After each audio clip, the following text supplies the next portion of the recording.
شہر کے ایک مصروف اور شور شرابے والے علاقے میں ایک نوجوان رہتا تھا۔ نام اس کا فہد تھا۔ فہد برا انسان نہیں تھا، وہ جھوٹ نہیں بولتا تھا، کسی کا حق نہیں مارتا تھا، لیکن ایک چیز تھی جو اس کی زندگی سے آہستہ آہستہ نکلتی جا رہی تھی۔ فہد کہتا تھا، دل صاف ہو تو نماز کی کیا ضرورت، ابھی وقت نہیں، بعد میں پڑھ لوں گا۔ صبح فجر کی اذان اس کے کانوں تک آتی، مگر وہ کمبل میں دب جاتا۔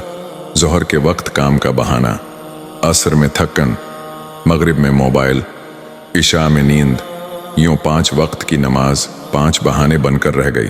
وقت گزرتا گیا، فہد کے کاروبار میں نقصان ہونے لگا، گھر میں بے سکونی بڑھنے لگی، دل ہر وقت بوجھل رہتا۔ رات کو سونے سے پہلے وہ سوچتا، سب کچھ ہے پھر بھی سکون کیوں نہیں۔ ایک رات وہ چھت پر کھڑا آسمان کو دیکھ رہا تھا، آنکھوں سے آنسو بہہ نکلے۔ اسی لمحے قریب کی مسجد سے عشاء کی اذان بلند ہوئی، حی علی الصلاۃ، نماز کی طرف آؤ۔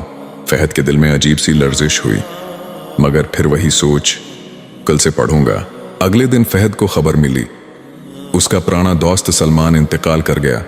جنازے میں گیا تو دیکھا، سلمان کے چہرے پر عجیب سا نور تھا۔ کسی نے کہا، سلمان 5 وقت کا نمازی تھا، چاہے کچھ بھی ہو نماز نہیں چھوڑتا تھا۔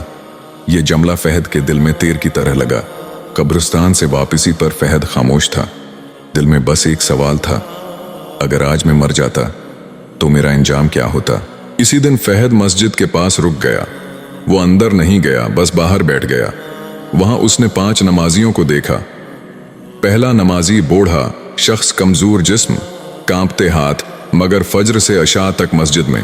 فہد نے پوچھا، چچا اتنی کمزوری میں بھی نماز؟ بوڑھے نے مسکرا کر کہا، بیٹا جس دن نماز چھوڑ دوں سمجھو زندگی چھوڑ دی۔ تو دوسرا نمازی، مزدور پسینے میں شرابور، کام سے سیدھا مسجد آیا، کہنے لگا، رزق اللہ دیتا ہے اور شکر نماز سے ادا ہوتا ہے۔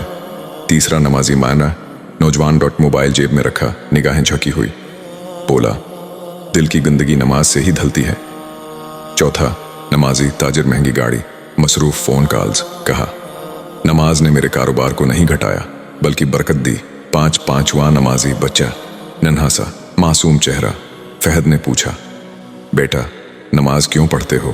بچے نے کہا، زومی کہتی ہیں جو اللہ سے بات کرتا ہے اللہ اس سے کبھی ناراض نہیں ہوتا۔ یہ سن کر فہد کی آنکھیں بھر آئیں۔ فہد نے پہلی بار مسجد کے اندر قدم رکھا، دل زور زور سے دھڑک رہا تھا۔ اس نے اللہ سے کہا، یا اللہ میں نے تجھے وقت نہیں دیا مگر تو نے مجھے زندگی دی۔ اسی دن فہد نے 5 وقت کی نماز کا وعدہ کیا۔ شروع میں مشکل ہوئی، نیند ٹوٹی، کام رکا، دل بہکا، مگر وہ ڈٹا رہا۔ چند مہینوں بعد دل کو سکون ملنے لگا، گھر میں برکت آ گئی، چہرے پر نور آ گیا۔ فہد کہتا ہے، میں نے بہت کچھ مانگا مگر اصل خزانہ نماز تھی۔